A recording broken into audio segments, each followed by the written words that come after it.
welcome, no? Muli po nagbabalik tayo at today we will be beginning another mini-series, no? Sa mga Yes. nakamiss ng mini-series natin. Ito ay bagong mini-series, no? We will be talking about during these 5 or 6 episodes about one of the most important events in the life of the Catholic Church, no? In the 20th century, syempre, no? Recent history. The Second Vatican Council or Vatican II. Exactly, Padre. Madalas kasi parang kung hindi na watered down, parang naririnig-rinig lang natin siya na ginagamit as reference. Pero ano ba talaga yung kasaysayan? Ano yung hugot? Ano yung konteksto ng panahon na to? Bakit ito pinatawag na buo? O at ano yung mga misconceptions na may mga nagsasabi pa nga na sa panahong ito lang naging bukas tayo sa mga bagay-bagay. Ngayon lang daw dumating ang Espiritu Santo. Hindi ko na nga sinabi, pero yun ang gusto kong puntuhin, di ba? So, isang napaka-interesting topic na rich ng kasaysayan, at the same time, ang ganda ng mensahe na madalas parang namimiss natin yung point o namimisinterpret o nagkakamali na interpretasyon. Kaya huwag natin patagalin pa. Samahan niyo po kami dito sa mini-series Tampok ang Vatican II. Kaya ako po si Russell. Ako naman po si Lennon. At ito ang Tamang Usapan. Usapang may tama.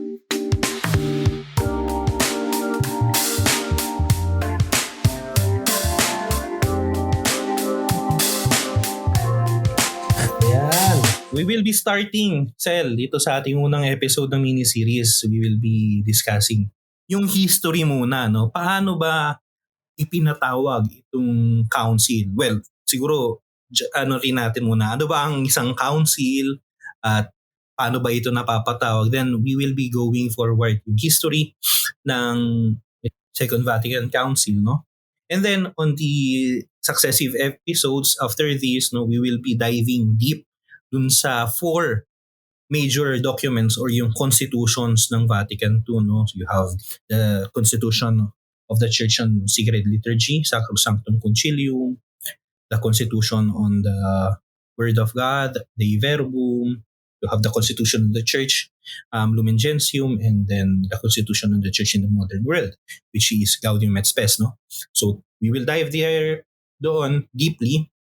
And then later, we will tie this up, itong ating mini-series, with an episode about post-conciliar history and also a bit ng mga minor, quote-unquote, minor documents din ng Second Vatican Council. No?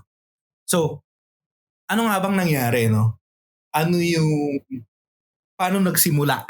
No? Ano ba ang council? Yun muna. Ano ba ang before that, yes. Una, i-define muna, definition of terms muna tayo. Ano muna yung council and ano yung ecumenical council? Kasi may mga councils na na-convene pero hindi sila ecumenical. Mm-hmm. Diba? Yeah. At may mga councils tulad ng Vatican II na napaka-importante in the history and life of the church na ecumenical siya. So, simulan muna natin. Alam ko kung nakasubaybay kayo sa mini-series sa Christology. Yeah. Nag-discuss na tayo, Pads, nung mga ecumenical councils na nag-discuss ng Christological doctrines. Pero just for a definition, no? An ecumenical council, according dito sa kaibigan nating si Co-Pilot, also known as a general council, is a meeting of bishops and other church authorities from around the world. The term ecumenical derives from the Greek oikumene, meaning the inhabited world. Pero, hindi natin kailangan yan. Ang kailangan natin yung definition from Father Lennon. Pero, ang importante dito, it's a worldwide gathering of church leaders for this aspect of bishops, of Catholic bishops all across the world, convened to discuss and make binding decisions on matters of Christian doctrine, administration, and discipline. In other words, magsasama-sama, magtitipon-tipon ang lahat ng mga obispo sa buong mundo para pag-usapan ng mga mahalagang bagay, desisyon o proklamasyon ukol sa buhay ng simbahan. Pero ecumenical pads, ano ba ibig sabihin ng ecumenical? Kasi minsan ang tendency, ang ecumenical, ginagamit nilang equal sa interfaith o interreligious. And sa tingin ko hindi yata yun. No. Ecumenical, oikosmene nga na ano mo kanina yung Greek eh. It means inter-Christianity, no? So, when an ecumenical council is called, ibig sabihin hindi lang siya regional. This is for the universal church, no? Lahat ng mga obispo from Spain to Korea ay magtutipon-tipon, no, sa isang lugar, in this case sa Vatican City. We had places like Trent, for example. Nicaea, na pag-usapan natin din sa isang episode. No? So they will gather there usually to solve a big problem, a big question in the church at that very moment in time. But later on, ito makikita natin why Vatican II is unique. No? Pero usually yon, they will gather there, they will decide about these things that matter on the church at that very moment in time, no? And yun ang pinagkaiba niya, hindi siya regional council, no? Kasi may mga regional, kunwari, like in the history you have Council of Toledo, Council of Orange, Council of Leons, mga ganyan. Yan ang mga regional. Sa Pilipinas, yung PCP, no? Yung Plenary Council of the Philippines 1 and 2, no? Yun ay, legally speaking, meron lang siyang legal power within the bounds of the Philippine territory, no? Ecclesiastically speaking. So for example, PCP1, sabi niya, isa sa mga rules ng PCP1, bawal lumabas ang pari na walang sombrero. Bawal siyang lumabas at maglakad sa kalsada. Bawal siyang nakatsinelas. Yun yung mga ilan sa mga ng PCP1, for example. Kaya pala ngayon nakakotse na sila. Oo, kaya na sila. BMW. Anyways, let's now go. Pero yes. This is very important. Very significant sinabi ni Father Leonard. Mayroong problema na kinakaharap. And over the years, kadalasan, ang problem ay nasa aspeto ng doktrina. So, sige, magkasundo nga tayo. Si Kristo ba ay Diyos at taong totoo? So, laging ganun. Si Maria ba ay ina ng Diyos o ina lang siya ng taong si Yesu Kristo? Ang Espiritu Santo ba ay Diyos? Ang simbahan ba ay isa? So, may mga ganito. Pero, naiiba dito. Pads nung 1959 eh. Kasi, ang problema, hindi siya about doktrina lang. Ang problema, sinasabi, teka, nagbabago na ang mundo. Ano ba dapat natin gawin? Diba? So, ano ba nangyari, Pads, noong 1959? So, picture this, no? January 25, 1959, that is the feast of the conversion of St. Paul. Lumabas ngayon si Pope John the 23rd. By this time, kaka-elect lang ni Pope John the 23rd, no? Who succeeded Pope Pius XII, no? It was a time of post-war. So kakatapos ng Second World War, may sense, no, na anong mangyayari sa simbahan. And during the conclave that elected John the 23rd, actually hindi rin alam ng mga cardinals, no, kung ano bang plano natin in the future. So they elected who was the Patriarch of Venice, Cardinal Angelo Roncalli, as John the 23rd later, as yung tinatawag na transitional pope. Kasi matanda na siya 77 years old at the time of his election, no? So parang nasa isip na, boto tayo pero alam natin na matanda na siya, so konting panahon na lang matitira sa kanya. At least within that time period, we can really think about sino ba ang dapat na mag-head sa simbahan. So, wala talagang nakikimagine na this Pope, the good Pope, yun yung kanyang nickname kasi very friendly and everything si Pope John the 23rd. will be announcing something big this day, no? Dito sa small group of cardinals sa Basilica of St. Paul outside the walls, no? So, this caretaker pope, quote unquote, he announced the intention, no, to call an ecumenical council. The year's end brings an announcement of marked significance in church circles as Pope John XXIII formally announces the convocation of an ecumenical council to be held in 1962. This is the first meeting of its kind to be convened in 93 years and will deal with many internal church matters.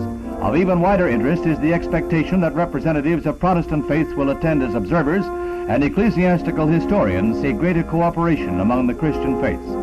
Pope John, in issuing his bull, as the official announcement is called, said he spoke to a world lost, confused, and anxious under the continual threats of new frightful conflicts.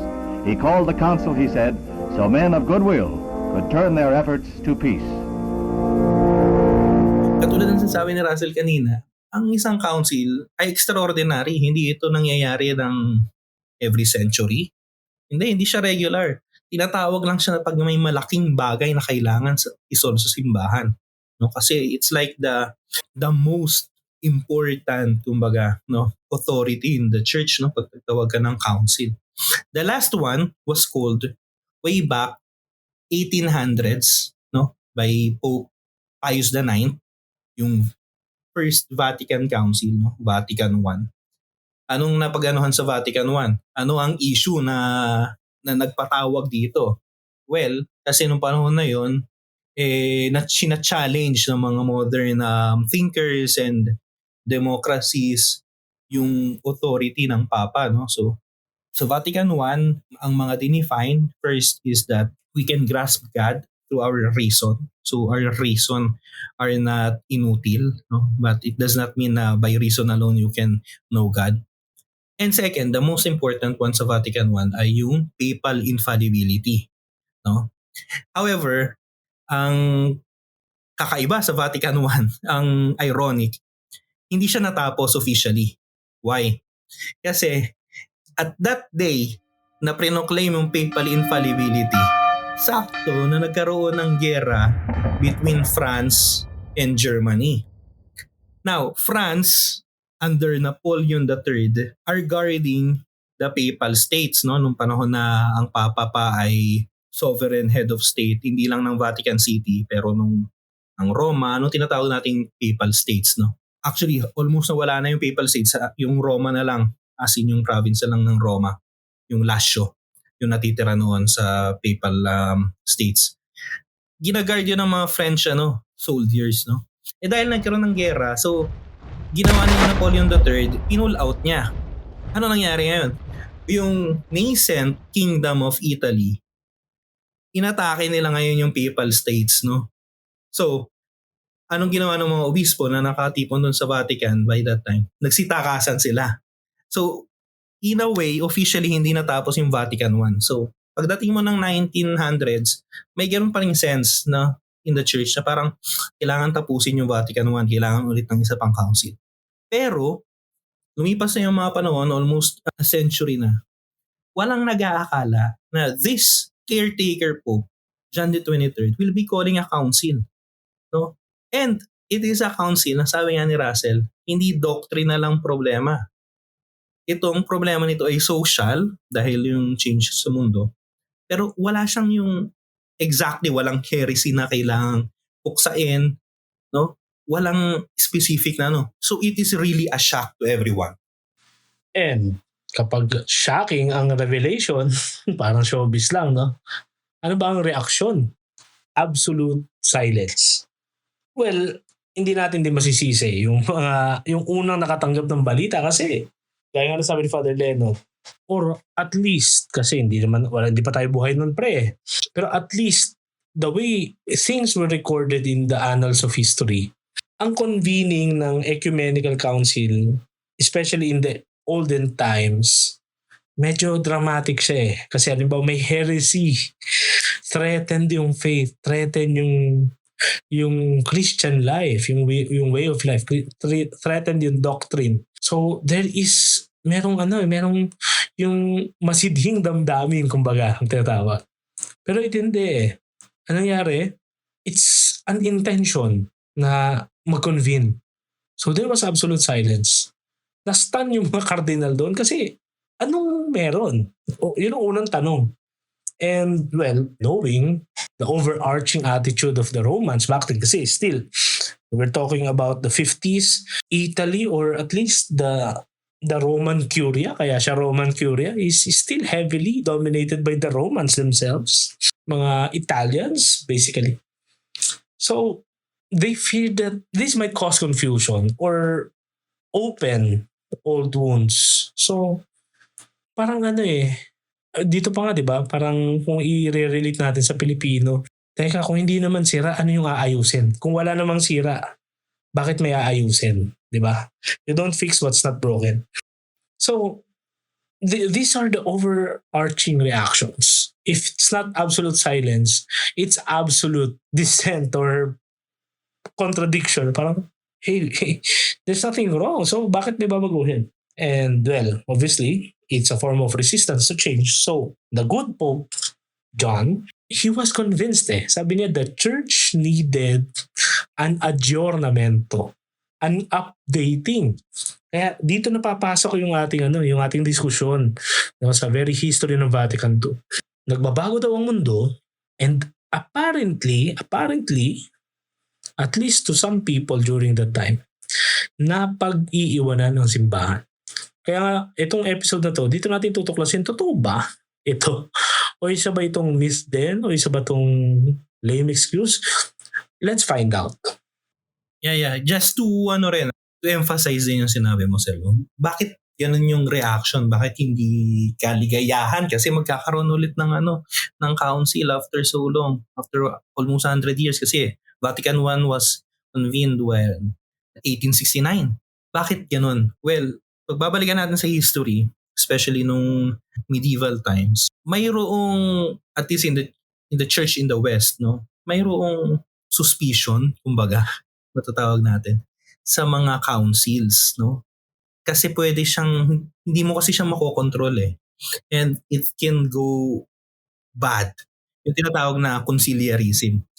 Conciliarism in the Middle Ages is an intent by the church and also by the whole Christendom, yung mga kings, yung mga emperors, to impose reform on the church. So good ang intention. However, may mga cases na it went south. So you have, for example, the famous Council of Basilea in Germany. It was called to resolve the crisis in the church, the schism of having 3 popes at the same time. So it was called for that. However, nag-perpetuate siya, parang gustong gawin ng council, ng mga council fathers ay maging permanent council siya, So ilang taon siya, dekada nga ata, na nag-exist doon, operating as if it's a parallel church, So mayroong ganong suspicion sa conciliarism. Kaya nga rin, after ng Protestant Reformation, ang gusto talaga, immediately after ng ni Luther, nung nagsisimula pa lang, hindi pa umaabot ng mga ilang taon, ang gusto lang gawin ng emperor naman, ni Charles V, ay magpatawag ng council. But the Pope is very reticent. Kaya yung Council of Trent na sumagot dun sa Reformation, it was called what? 25 years after? 50 years after ng Reformation. Kaya hindi na rin na-heal yung hidwaan kasi nga late na. Anyways, yun lang yun. Background lang yun kung bakit ganito yung reaction by this time. Kasi nga, the church needs it. Yan ang talagang paniwala ni Pope John XXIII. Yung aggiornamento. The church, he wants to open the windows of the church and let in some fresh air. So, kumbaga, from the image after ng atake sa Roma ng Italian forces, lang nangyari ay ang Papa ay nakulong na lang doon sa Vatican City. Kaya ang tawag sa Papa noon is the prisoner on the walls of the Vatican City State. Nakulong siya doon, so parang ang posture ng simbahan is defensive. Now, you have Pope John the 23rd na sabi niya, teka, tapos na yung ating time na defensive tayo. Hindi na tayo inaatake. No? We have to open our windows now and let some fresh air of the world outside to enter. Yun dyan papasok yung problema. Kasi may mga critics na, ay nako, that's the smoke of Satan entering the church. Mga ganong bagay, no? Well, we will be seeing that later on. No? So now, let's go na sa history proper ng council. No? So before the council, syempre, you have the preparation. Yeah, definitely. Yung sinasabi mo doon, Pads, very very significant yun. Kasi that's the reaction of these people who are not merely resistant to change, but rather they also tend to perceive changes differently because they're still on the defensive mode. Kasi they believe that the church is constantly under attack. Decades ago, or I think it's a century ago, before the convening of Vatican II, the good Pope or the saintly Pope Pius X has already warned against modernism, and ito yung umaatake sa very fiber ng simbahan. So, transcendental yung problema. Kaya kapag sinabi na during this time na medyo vulnerable pa tayo at wala na yung temporal powers. I mean, we have to face it. Yun ang nangyari after ng pagkawala ng mga papal states. Nawala na yung temporal power ng simbahan. Naiwan lang sa Vatican City.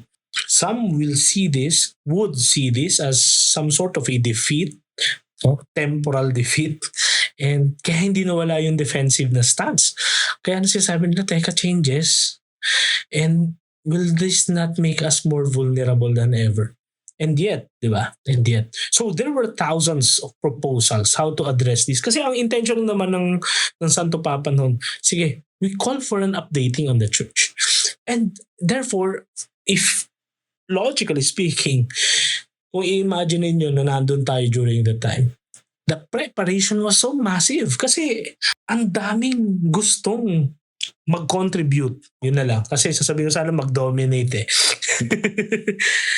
Sabihin ko sana may mga gustong mang-hijack ng proseso. Pope John joins Roman Catholic dignitaries from all parts of the world to map final plans for the forthcoming Ecumenical Council. The council is the first to be called by a pope in 100 years, and its primary purpose is to explore ways of achieving Christian unity. The conference will be held in Rome early next year. To these cardinals and bishops falls the task of deciding what subjects will be covered at the worldwide meeting, and many months of careful preparation are necessary for an event that has never occurred more than once in any clergyman's lifetime. It's a milestone. Thousands of proposals were made, di ba? Yung tinatawag na iskemata. And these were gathered from bishops and theologians all across the world. And the Roman Curia initially controlled the process. They initially controlled this. Sila yung nag-draft ng documents. And yet still, in a way, the way how they treated the updating was on a conservative note. So, bear with us sa pag-unfold ng history. Kasi kung mapapansin nyo, ang isang tendency natin, especially us sa generations natin, na talagang full-blown Vatican II babies. Parang ang dating sa atin na, nag-Vatican II, so nabago ang lahat. No! Historically, it's not the intent. Very conservative ang initial na approach sa Vatican II. Until, sige, Pads, ano nangyari? Yeah. Teka, side note lang muna kasi nabanggit mo kanina yung ni Pius X sa modernism. Do you know na hanggang ngayon, pre, pag nag-aral ka ng philosophy sa Pontifical Gregorian University, nag-o-oath pa rin sila ng anti-modernist oath hanggang ngayon. Ano lang yan? Excursus, fun fact. No? Bakit may mga kilala akong nag-Gregoriana pero well, oath yun, promises are meant to be broken. Anyways, so now after this preparatory period, the council finally opened on the 11th of October 1962 with a grand procession of over 2,500 bishops,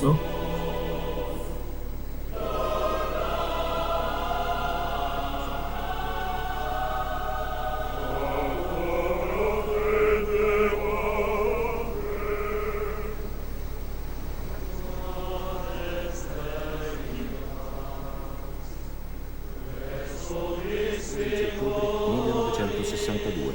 Finalmente è arrivato il gran giorno. 2778 i partecipanti. Avanzano in ordine gerarchico: 7 patriarchi, 80 cardinali, 1619 arcivescovi e vescovi, 975 superiori generali di ordini religiosi, 400 teologi. Assistono luterani, anglicani, quaccheri, metodisti. 79 le nazioni rappresentate, perfino 2 osservatori da Mosca. Più di 1200 Forma giuramenti giornalisti accreditati. professionis fidei. Ego Ioannes, cattolici ecclesia episcopus. Firma fide credo et profiteor. Omnia et singula que continentur in simbolo fidei. Quo Santa Romana Ecclesia utitur. Videlicet, credo in unum Deum Patrem omnipotentem, factorem celi et terre, visibilium omnium et invisibilium, et in unum Dominum Iesum Christum, Filium Dei unigenitum, et ex Patre natum ante omnia saecula. Deum de Deo, lumen de lumine, Deum verum de Deo vero. Genitum non factum, consubstantialem patri, perché omnia facta sunt.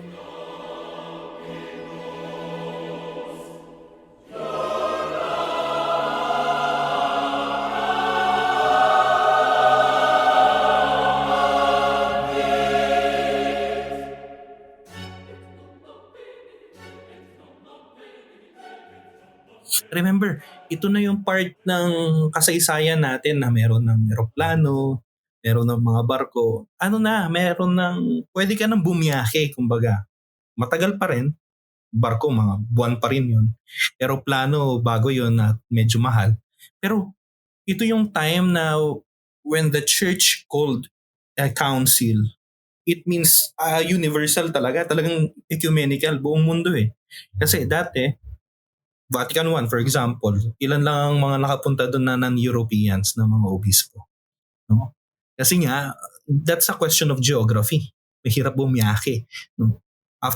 Before that, Council of Trent. Ilan lang din ang naka-attend doon ng mga obispo. Pero mga Europeans lang yun.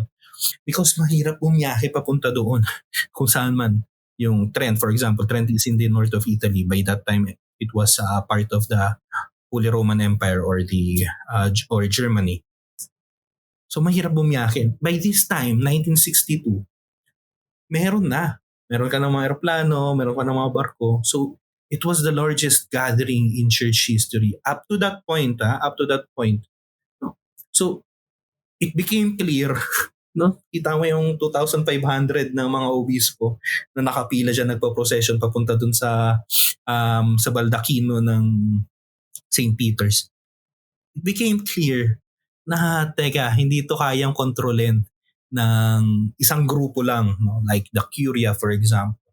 It is very hard na kung ano lang yung naka-prepared na doon mapupunta ang usapan.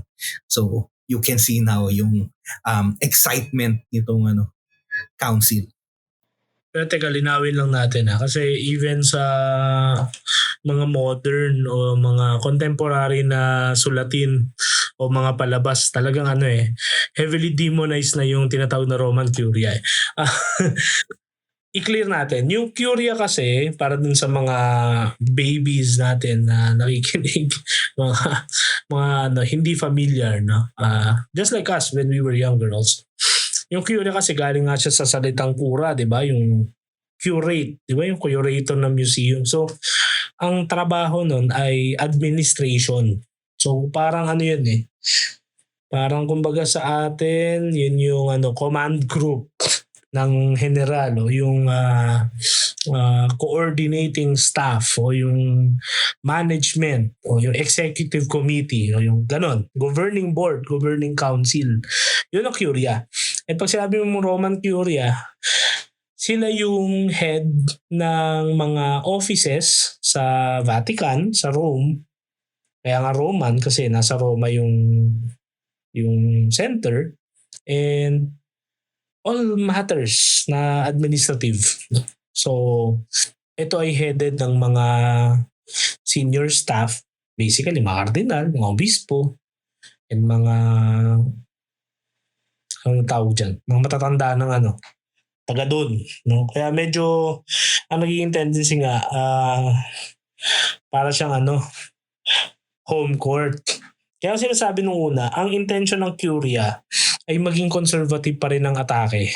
Pero what happened? During the very first day ng council, the bishops, 2,500 of them, they refused to rubber stamp the prepared lists of the members for the council commissions. Kasi may Siyempre nga, dahil massive yung preparation. So yung Curia, they did their due diligence for this.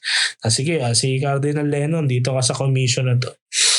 So, sa ganito, sa ganyan. Sa liturgy ka, sa ganito. But, no. Hindi sila pumasok doon. Instead, they went on to vote for their own candidates. So, that was the first sign na yung Vatican II will no longer be business as usual. Baga hindi siya heavily Curia-led. No. But it does not mean na masama yung Curia kasi without the preparing team, without the planning team, sige nga, mag-team building kayo o Chaos yun. Chaos yun, anarchy yun. So, that's a point lang. Just to balance the perspective din kasi medyo unfair lang din dun sa mga nagsasabi na very control freak yung Curia. Tsaka ang dun pre, ang tendency dun ng mga galit sa Roman Curia is just to create another Roman Curia of themselves. No? Yeah. I-reform ko ang Curia, gagawa ka ng sarili mong mga advisors na hindi menos transparent. Anyway, lang yun. Side comment. Yeah. Side comment yun. And familiar tayo dyan kasi may nagsabi sa atin na mga oligarchs, masasama kayong tao. So, pinalitan niya lang yung mga oligarchs ng mga taga Davao, for example. Or mga friends. Oligarchs, Yeah. Now, punta na tayo ngayon on the council proper that we have now entered. No? So the council met in 4 sessions from 1962 to 1965. And you can imagine na yung mga unang taon, excited pa yung mga council fathers. No? Kasi bago to, may mga huling sessions na makikita natin pagdating sa mga documents, no? Especially yung mga minor documents. Kakatamar. Madali na nila, dapat tapusin na natin to 1965 na. Hindi ito tuloy-tuloy hindi yung araw-araw na nandun sila sa nasa Vatican sila, nagmi-meeting sila buong taon 365 days of the year.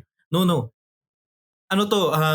Mayroong months na nandun sila, nagmi-meeting, tapos uuwi sila sa mga bansa nila, tapos babalik ulit sila, di ba?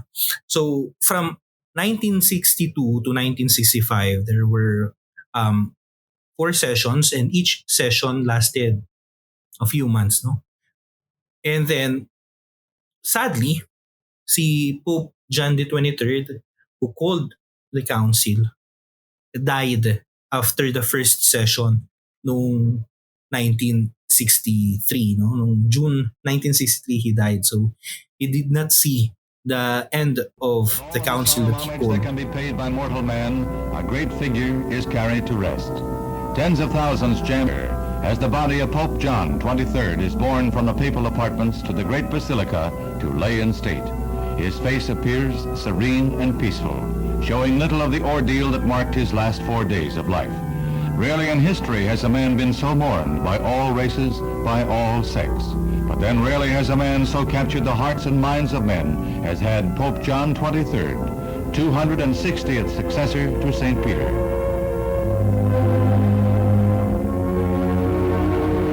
Kaya nga, again, yung idea ng mga cardinals ng conclave niya na he was supposedly a caretaker pope, a transitional pope.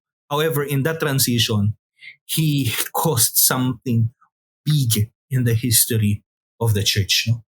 Naturally, this might cause a little bit of worry to some of the so-called council fathers kasi yung nag-convene, wala na. And we all know, as you have all seen during 2013 and lately, noong May 2025, upon the death of the Pope, merong conclave na tinatawag. And so, fast forward, John the 23rd was succeeded by Pope Paul VI, si Giovanni Battista Cardinal Montini. Now, as dusk is falling, the solemn moment that all have been so eagerly awaiting. Watched by Italy's President Segni, King Baudouin and Queen Fabiola, among 6 European heads of state, Cardinal Ottaviani places the crown upon the head of the father of princes and kings, guide of the world.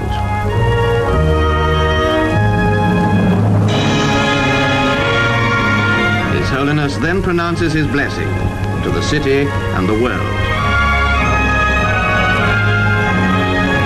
Among the vast congregation, a group of miners, symbolic of Pope Paul's deep interest in the welfare of humble people.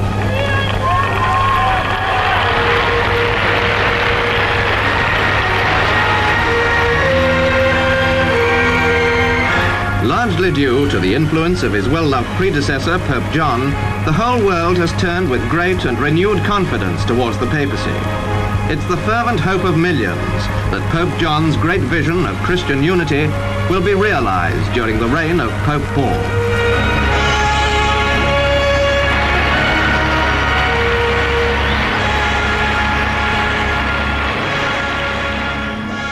And he chose to continue the council. Kasi yun ang worry eh. At teka, sino papalit? At baka hindi na, ano mangyayari? Kasi that's possible eh. Pwede niya yun. kapalit eh. Oo. Exactly. Okay na, tapos na. Nakapag first session na, okay na yan. Oo, okay na yan. Pwede na yan, di ba? Pero under Paul VI, the work gained momentum. Kaya nga nagkaroon ng 4 sessions. The council debated, revised, and ultimately approved 16 major documents. This consists of 4 constitutions. Yun yung pinaka-topic natin for the next episodes. Merong 9 decrees and 3 declarations. Ayan, papahapyawan natin yun. Yung mga yun. And itong mga ito, this would reshape Catholic life. And this is the Catholic life actually that we know of today. No? Kaya yung mga references namin ni Lennon na before Vatican II, we just happen to know it kasi na-expose na kami sa communities na may alam noon. Pero the Catholic life that we know of today, ito yun. It's because of this grand moment sa history ng simbahan. Yeah, totoo yun, pre. Actually, ito sabi rin sa akin na mga kaibigan, hindi lang akin, hindi ko lang to observation. Mahalata mo pati sa preaching ng pare kung siya ay trained after ng Vatican II.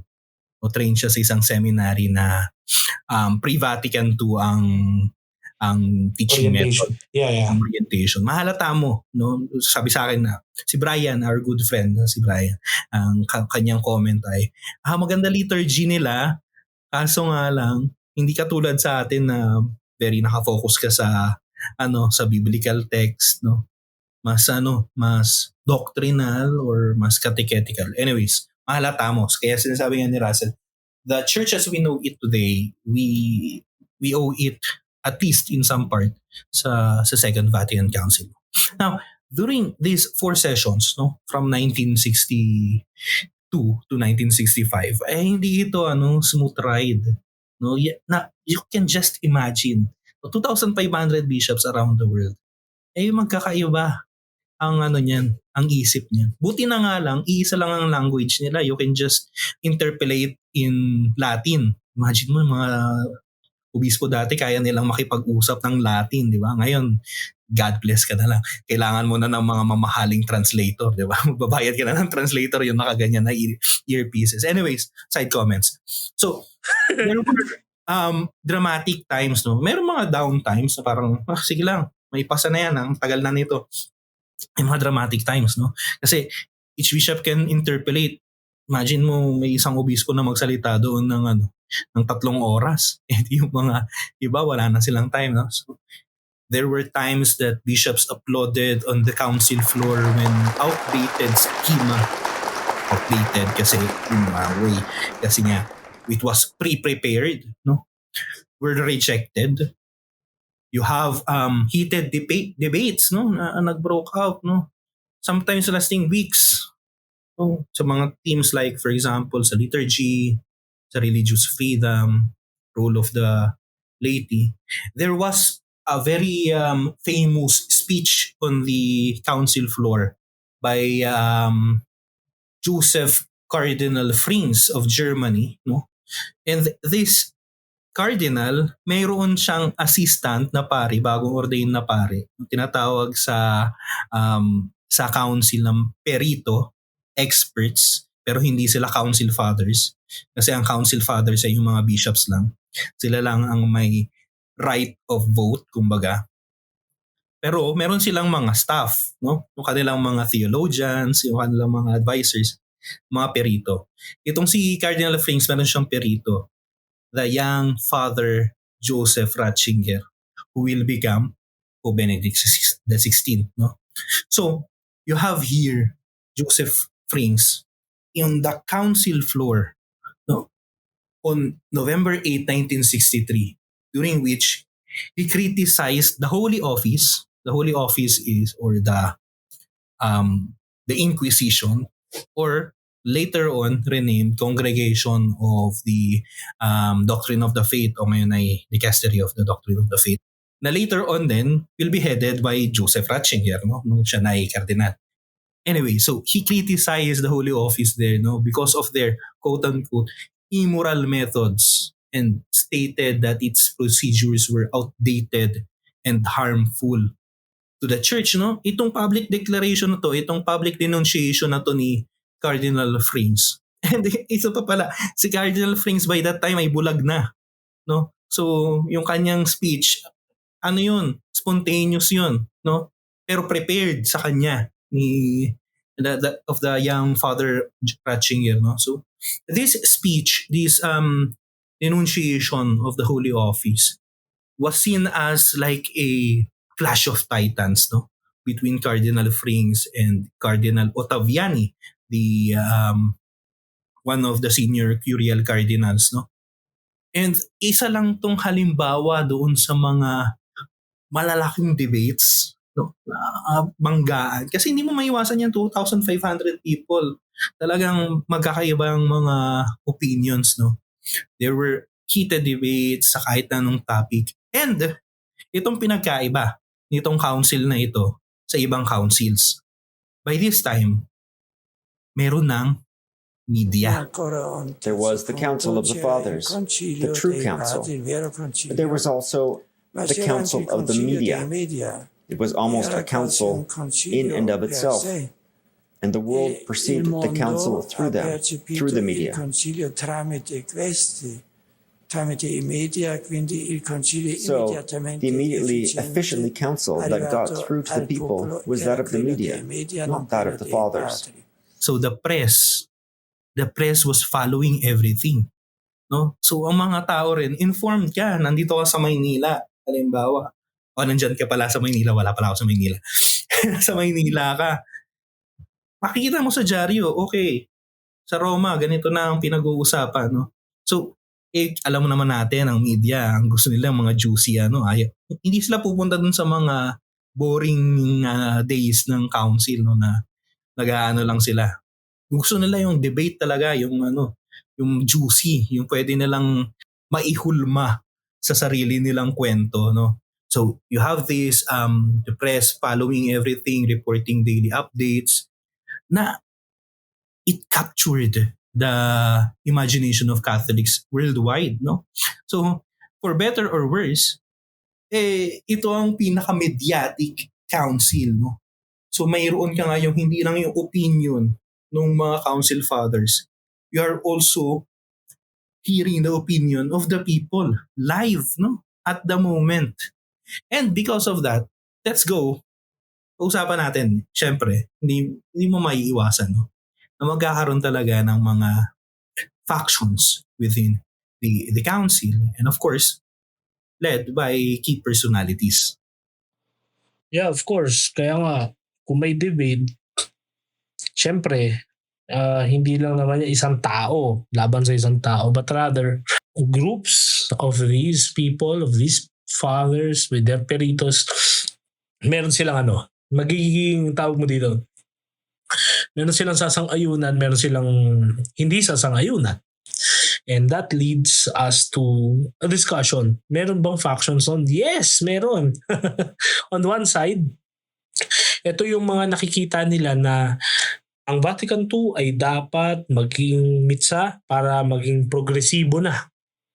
Baga mag-move on na tayo. Sumulong forward. No? Yung mga progressive na tinatawag, mga bishops, mga theologians, often they're from Europe, definitely from Germany and Latin America. No? They pushed for reforms and renewal on every levels, not only in the liturgy. And yet on the other side, you have this conservative wing. No? And they organize themselves. They used to be called as the Cetus Internationalis Patrum, or the International Group of Fathers. So, parang yun yung parang rough translation. Led by Cardinal Alfredo Ottaviani, the head of the Holy Office, na kinukwento ni Father Lennon na ito yung na-criticize ni or publicly dinenounce ni Joseph Cardinal Frings ng Germany. Yung Cetus or yung conservative wing, don't get us wrong, pero ang point niya kasi is to preserve tradition. Baka kasi push tayo ng push sa bago, novelty. Baka hindi yun yung point ng Vatican II. Kaya sila, ang purpose sila, i-strike lang yung balance. Teka, baka sobra tayo sa innovation. Baka ma-compromise yung tradition.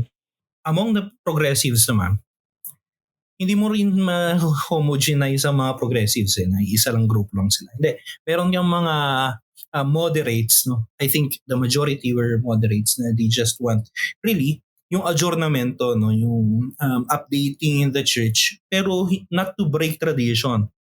And of course, you have yung mga extremists na talagang gusto talaga nilang i-break, itakwil yung simbahan dati at gumawa ng bagong simbahan. That is true.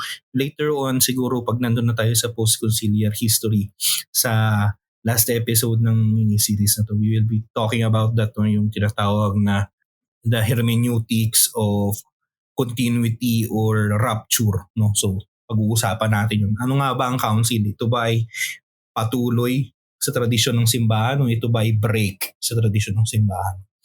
But among the progressives, you have figures like Cardinal Swedenz of Belgium, who helped steer the council towards big picture themes. No? Like for example, yung pag-create ng mga episcopal conferences, yung ang pinaka-hot topic talaga ng council ay yung sa Lumen Gentium, yung constitution of the church, for example. And then, of course, you have Dom Helder Camara of Brazil, known as the Bishop of the Slums. Ang advocacy naman niya is the poor and social justice. So I think may isa siyang famous na quote. When I give food to the poor, they call me a saint. When I ask why the poor have no food, they call me a communist. So makikita mo na ngayon dito, for the first time, na very familiar sa ating mga Pilipino, yung social consciousness ng simbahan, na by that time, I think is very laudable, kasi dapat naman talaga na magsalita ka kapag nakakita ka ng injustice. However, of course, totoo naman talaga, later on, pag pumunta tayo dun sa post-conciliar history, nagkaroon mga excesses, yung mga pari na mas na lang sa social justice kaysa sa liturgy, yung mga gagamitin ng simbahan para sa kanilang political agenda, magsusuot ng sako, maglalagay ng abo para pakitang tao na meron silang activism. Pero anyways, that's just my personal comments. Pero that was the central figures sa progressive wing naman or faction. And let's not forget theology. Vatican II was key to the enrichment. Well, some arguably, somebody will argue me for that. Pero it's very instrumental in the updating and the enrichment and the clarification of essential Catholic teachings. So we are talking about these key players na nag-serve as periti, hindi pala peritos, periti, yung mga expert advisor o resource persons ng Vatican II, kasi hindi sila church fathers, hindi sila council fathers, sorry. Consultants. Consultants, very good. You have here the German Karl Rahner, Jesuit. No? Jesuit si Karl Rahner, di ba? And yung Dominican na si Yves Congar. And you have Henri de Lubac. And of course, the young Father Joseph Ratzinger, who would later become Pope Benedict XVI. They all played major roles as expert consultants. They helped in the drafting, they advised, they pushed for renewal in the Catholic theology that we all know and we all enjoy right now. Kasi, mind you, during this time, yes, may media, may mass media, pero generally, yung media hindi siya super friendly sa simbahan. Kasi nga, the church back then is being perceived by the media as an institution na gusto nilang buwagin. No? I mean, may ganong element dati yung media. So, hindi ganun ka-friendly yung resources at hindi ganun ka-accessible. Unlike ngayon na isang click mo lang, you can really see yung differences sa halimbawa ng interpretation, so yung available na learning resources. Dati hindi. So, thanks to these guys, no, they compiled, they organized, and later on they published the books that we are enjoying right now that really give that shed more light sa Catholic faith, sa Catholic theology.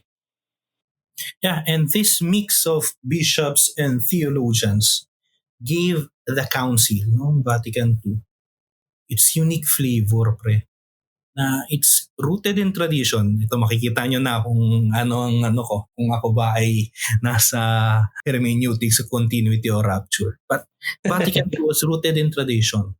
But still, yun nga, yung dahil sa adjournamento, no? So it's open to the modern world, which we can see, especially when we go na doon sa constitution of the church in the modern world, no? Yung Gaudium et Spes, na first time in the history of the church na nagbigay siya ng isang ganun ka-importanting document para sa isang bagay na, well, hindi siya banal. Ano yun profane yun tungkol yun sa mundo Yeah, secular. Yeah, secular. Kasi for the longest time, yun yung yun yung isa sa mga, tama, unique is a very good term, no, to use, no? Kasi imagine, as early as 1600s, meron ng changes Nung pumasok yung Renaissance, then you have your scientific revolution, then you have your industrial revolution, and still, di ba, walang major pronouncements on how the church will have to address these things. Pero ito, adjournamento, and in the light of these things, in the wake of the modern world, no, how will the church be conducting her affairs, no, as a mother to Christians across the world, no? Millions of Christians, of Catholics. And if you peek behind the scenes, the story gets even more colorful. Why? Kasi bishops and theologians would meet in Roman hotels, like the famous Domus Mariae, where alliances were formed, strategies were formed, planned late into the night, diba? With some entertainment siguro with whiskey. Pero the point is yun nga, yung pagpasok, yung pag-mix sa secular na society. Yeah. Kung titiusin mo, para siyang movie, di ba? May mga ganyang meetings o mga alliances. Oo, totoo. May bahagi rin ng politika. And also, yun nga, the media played a huge part in this kasi journalists were there, no, reporters from across the globe, no, field room. Meron kang for the very first time an American journalist is there reporting for an American newspaper, for example, what is happening in Rome. So ganun ka unique itong council na ito, no. So and these journalists, these reporters, no, they shape public perception for better or for worse, no. Often, ito ang para sa akin, dahil nga ang gusto ng media ay, well, stories na hindi boring like office work, clerical work ng council. Yung mga magmi-meeting kayo, magde-debate kayo ng tama ba itong comma na ito dito o dapat dito sa kabilang word. Kasi that's true O pagka last time nag-provincial assembly kami, hanggang sa ganun, yung comma, pagdedebatihan namin yung sa nilalagay. Siyempre hindi yun i-cover ng media. Anong gusto nilang i-cover? They will be covering yung mga debates, no? Yung mga political machination, yung mga secret meetings na yan. No? Often, na parang pinapakita nila na the council is a battle between the old guards and the new, between tradition and progress, no? Between the curia and the oppressed people, parang ganun. They want to create a story na pang movie, no, which is for better or worse, yun ang naging natanggap ng mga tao, no. Well, should we say na hindi talaga totoo na walang such battle? Of course not, meron talaga. Pero is it just as simple as that? No, it's much more complex than that, no. So oftentimes yun kahit hanggang ngayon ganyan ang di ba, ang sa media. That's true, actually. And actually, meron ng isang phrase kasi it's not only about tradition and progress but rather the centrality ng Rome, di ba? Kasi there's this one famous phrase from the theologian Father Ralph Wiltgen, or Wiltgen, di ko alam kung German to. No. He described the council with the title of his book, The Rhine Flows into the Tiber. Yung Rhine kasi siya, ilog, no? Ilog siya na nagdudugtong sa mga bansa north ng Roma, no? So yung Rhine River, so nandyan yung alam ko hanggang mula Amsterdam may part ng Rhine ng Germany, France. So, pero it captured how the strong theological currents, kaya siya ilog, from Germany, France, and the Low Countries like Belgium, Luxembourg, they all came to dominate the debates in Rome. So Tiber River sa Roma. It has become a global project, another global project na yes, Rome sets the direction pero we belong, no? Kasama na pala tayong lahat sa usapin. And fun fact lang pala dun sa Cetus kanina, kasi baka hindi ko na ma-discuss. Yung Cetus na more on the conservative wing, interestingly, isa sa mga miyembro nun ay no less than the very first Filipino cardinal himself, Rufino J. Cardinal Santos. So, lahat tayo may doon. Kahit tayo, meron tayong ambag doon sa unfolding ng council. And yun din if you look at it, by that time, of course, it's worldwide na, pero still, the dominant force, kumbaga, kasi by sheer number of bishops, ay nasa Europa. Especially itong mga sa Germany, sa France, yung Low Countries, no? So they dominate the discussions, no? But then you have the other bishops, for example, na famously ay conservatives like the Spanish bishops. You have the Asian bishops, like, well, we had, nabanggit ni Russell si Cardinal Santos, no?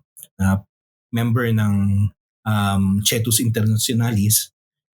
And then you have the American bishops na conservative din except sa usapan ng religious tolerance, no? And then you have this mixture of people, but still itong theological landscape ng Northern Europe, ito yung nagdo-dominate. Kaya kung whether you criticize the theology of the council or you like it so much, nanggaling doon, no? Para tong philosophy. Ang modern philosophy natin na dominate ng mga Germans at ng mga French philosophers eh. So parang ganun ang nangyari at the time of the council, no? And some sessions of the council are really, they became theatrically almost eh. So for example, you have stories of bishops na bigla na lang silang magpapalakpakan mid-speech, no? Kasi para tumigil na yung nagsasalita. So palakpakan na natin yan, di ba? And then you have one time, no, yung microphone ni Cardinal Ottaviani ay kinat, no, biglang na-mute kasi na-exceed na siya sa time limit niya kasi later on as the council progressed, no, naglagay na sila ngayon ng time limit kasi nakita nila, teka, may mga obispo na na-enjoy magsalita, tumatagal oras ang so naglagay na sila ng time limit, no. And then of course meron kang mga moving interventions, no, especially ng mga bishops from the developing world, no, galing sa Africa, sa Asia, no? Voices na unheard of, no? Kasi nga, by that time, kaunti lang. So, it's very rare to see a Korean bishop, a Filipino bishop, no? So, it's very moving, no?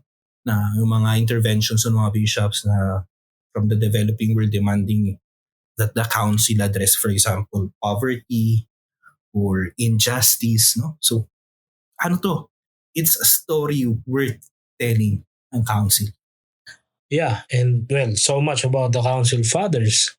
Ngayon, ano naman ang reaksyon ng mga simple, mga normal na katoliko, mga ordinaryo tulad natin, o ng mga lolo natin, siguro, lolo, yeah.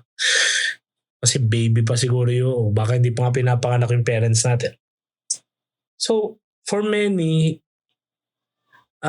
well, sa mga nabasa ko nung bata-bata ako, it was a confusing time for many Catholics around the world. And, well, whether we like it or not, according to history, the council actually caused yung pagsasara ng mga kumbento, tapos maraming bumalik simbahan, marami ring umalis dahil sa confusion. Kasi imagine niyo, one Sunday, yun lang alam mo, imagine niyo lang yung lolo natin na kaedad natin ngayon. Matin sila ng misa, nakaharap sa pare, ang misa ay Latin, ay nakaharap sa altar, no? Then eventually, wala tayong kabali-balita kasi very limited naman yung balita. Wala namang TV na stable pa noon. Dyaryo at radyo. Yung radyo, hindi naman tayo talaga totally konektado sa Europa during the time. Then, eventually, maririnig mo yung misa. Teka, Tagalog na, Bisaya na, Ilonggo na, no? English na. And, kinakanta na ngayon, mga kantang alam mo yung lingwahe, di ba? Alam mo yung wika. So, mixed yung emotions, pero at the same time, it also gave a new energy, no? A new enthusiasm. And of course, yan kasi ang para sa mga simpleng tao, ang pinaka-effect, kumbaga, pinaka-visible, pinaka-tangible kaagad na pagbabago ng Vatican II ay sa liturgy, no? Kasi hindi naman lahat ng tao ay theologians na kahit na sabihin natin ang pinaka-importanting document ng Vatican II ay Lumen Gentium. Hindi, yung liturgy talaga kasi yun yung unang mo makikita eh. And talagang chaotic kasi mayroong mga tinatawag pa tayo noon na experimentation period, di ba? May mga experimental liturgies pa kung paano yung transitional liturgies, no? Some, of course, welcomed it, no? Parang yun nga. Okay. naintindihan ko na ngayon, mas connected na ako, mas active na ako ngayon sa liturgy. Others, not just older Catholics, I think simpler people then, they felt disoriented. No? So, I remember may ilang mga lola na nagsasabi mo, teka, paano na ako makapagdasal ng rosaryo ko? Di ba? Kailan na ako magdadasal? Kung mga ganun. Kasi yung nakasanayan nila, bigla mong tinanggal eh. Famously, the author, J.R.R. Tolkien, no? The author of The Lord of the Rings, The Hobbit, no? He was a Catholic and a very, very devoted Catholic. No? Ayon sa kwento, nung naging English na yung misa, no, tapos nakaharap na yung pare, dahil hard-headed itong si Tolkien, pero still obedient siya sa simbahan. Pag sinabi lang ng pare na the Lord be with you, talagang lalakasan daw niya yung boses niya at sasagot siya ng et cum spiritu tuo. Ganun siya I admire his courage na gawin yun. Ako, imagine mo kung ganun tayo ng mga bata. Almost ata, parang ganun tayo ng mga bata. No, pero many people felt disoriented. No? Parang nawala yung solemnity. No? Makikita ka bigla ng mga pare na magsusuot ng kasulya na may mukha ni SpongeBob, for example. So parang, ano nangyari? Parang may ganun sense na parang something has been lost. Yes, and sa paglawig ng mga episodes natin, yun ang tutumbukin natin eh. Ano ba yung talagang tunay na sinabi ng Vatican II? Kasi kung mapapansin ninyo, even dito sa paglalahad natin ng history, lahat ng mga parokya, lahat ng mga simbahan sa buong mundo, alam mo yon, yung nagkaroon ng kaunting gap pagdating sa cascading. Kasi, sige, okay, council na tayo, ito na, reforms tayo. Pero yung cascading, yung transitional period, naiwan sa mga pare and they are scrambling, painstakingly working hard how to cascade it properly and smoothly sa mga tao. And ang danger, dahil nga naiwan sa kanila, nagkaroon ng tendency na maiwan siya sa open na interpretation. So, new missals, lay lectors, altar girls in some places. For many, it felt like a whirlwind of change. But for others, it was like a fresh air needed. Well, some will argue kasi depende sa needs ng community. Pero that's what happened. No? At ganun, tinanggap o dumating sa mga simple o ordinaryong Katoliko during the time. From now on, please be advised that priests are no longer required to read the liturgy in Latin and should face the congregation during Mass. All Catholics are further encouraged to embrace the idea of full religious tolerance. While we may not share the same beliefs as others, we will honor and respect each and every individual's belief as their own.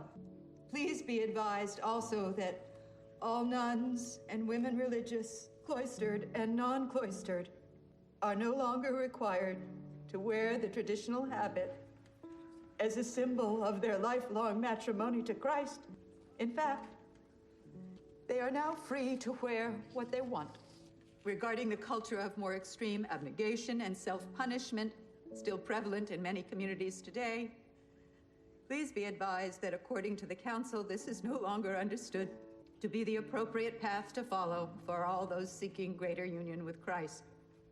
It is no longer acceptable to view any acts of extreme sacrifice as an act of love. Finally, from here forward, in the eyes of both the Holy Church and God, the status of all nuns shall be reduced as equal to that of any regular practicing Catholic, while the choice to enter the convent remains one's own. This does not necessarily make nuns any more beloved or special in the eyes of God. I am deeply sorry, sisters. Have a pleasant day.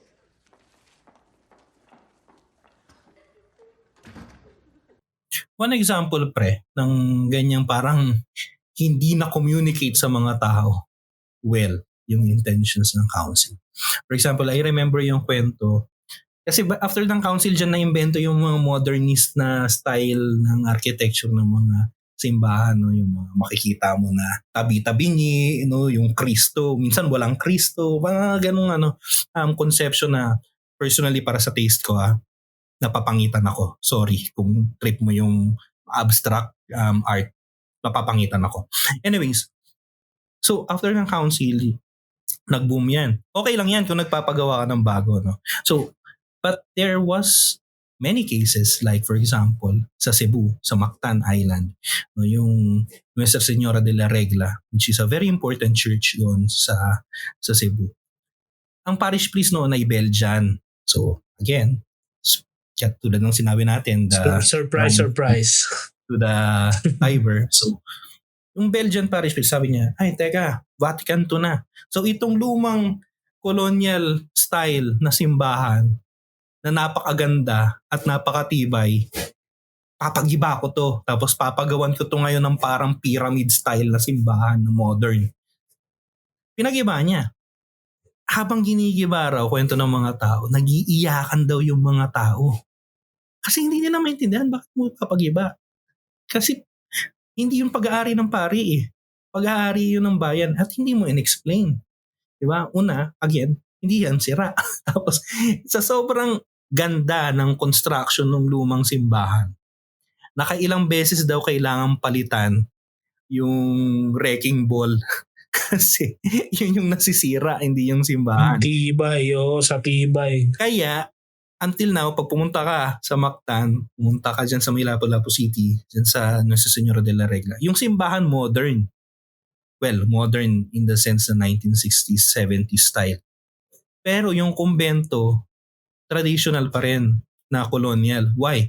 Kasi nawala na ng pera yung parish priest kasi hindi na niya kayang makapagpabili ng bagong wrecking ball kasi nga ganun katibay yung construction. No? So makikita mo yung mga interpretations, no, na unhealthy like that. Totoo naman, it caused confusion, it caused chaos. But I don't think that the council caused the chaos. I think it was the interpretation of some of the council, no? Well, we will be seeing that as we go further in this mini-series, no? So, why does it still matters, no? Yung Vatican II. Vatican II concluded noong December 1965 with Pope Paul VI and bishops embracing each other sa St. Peter's Square, no? Dazzling ceremony in the open air of St. Peter's Square brings to an end one of the great events in the entire history of the Roman Catholic Church, the Second Ecumenical Council, or Vatican II. None has aroused such wide interest. None has made such steps toward world understanding. 2,300 bishops in white and silver are in the solemn procession. Pope Paul is borne by 8 attendants through the windswept plaza.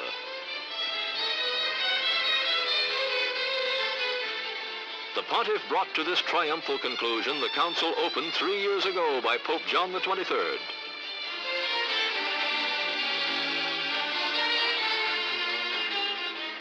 A 100,000 people gather for the ceremony.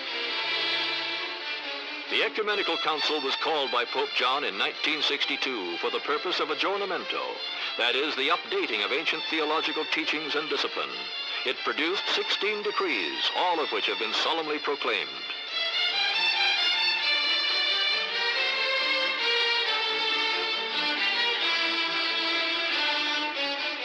The real work of the Council, it is said, has just begun, for the decrees now must be put into effect, and that will not come about overnight. But already a liberalizing, invigorating spirit is felt in the Church.